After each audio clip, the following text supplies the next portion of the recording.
Friends, good morning সবাইকে। আজকে দেখো সকাল সকাল কেমন প্রচণ্ড রৌদ্রের তাপ, তো গরমও পড়ছে ভীষণ। তবুও সকাল সকাল চলে আসলাম রেডি হয়ে রান্নাঘরে।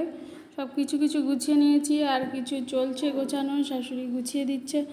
আর আজকে অনেক কিছু রান্না করব আমি। এখানে খাসি মাংস আছে, মাছ ভাজা চলছে, আর এদিকে আমি ডাল সিদ্ধ বসিয়ে দিয়েছি, ডালটা রান্না করব, আর মুরগির মাংস করব। আর এখানে মাছের ডিম আছে একটু, এটা দিয়ে পুঁই শাক আর কুমড়ো দিয়ে একটু তরকারি করে নেব।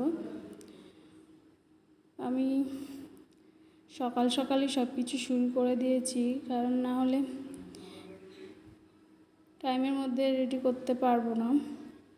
এই যে পুঁই শাক আর কুমড়োটা আমি ভেজে নিচ্ছি, আর পাতাটা আলাদা করে কেটেছি, কারণ পাতা দিয়ে প্রচুর জল বার হয়। আমি কুমড়ো আর পুঁই শাক ভাজতে পারবো না ভালো করে, জন্য আলাদা করে নিয়েছি। ডিমটা ভাজা হয়ে গেছে।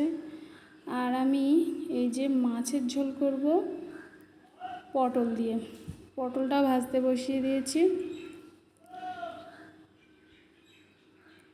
এদিকে কুমড়োর তরকারি হচ্ছে, পুঁই শাকের, আর পটল ভাজা হচ্ছে।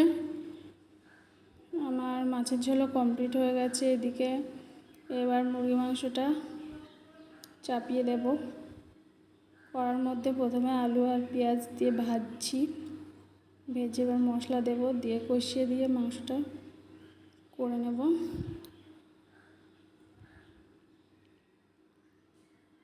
একটু লাল লাল করে পেঁয়াজগুলো ভেজে নেব।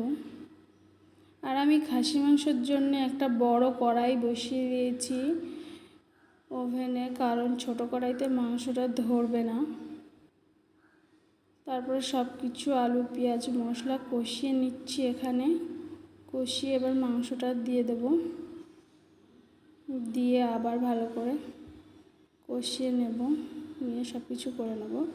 এই যে দেখো আমার রান্নাগুলো সব রেডি হয়ে গেছে। এখানে মাছের ঝোল, কুমড়ো দিয়ে পুঁই শাক, আর ডাল, মুরগির মাংস আর খাসির মাংস রেডি। তো এইবারে সবাই খেয়ে নেব। চলো টাটা সবাইকে।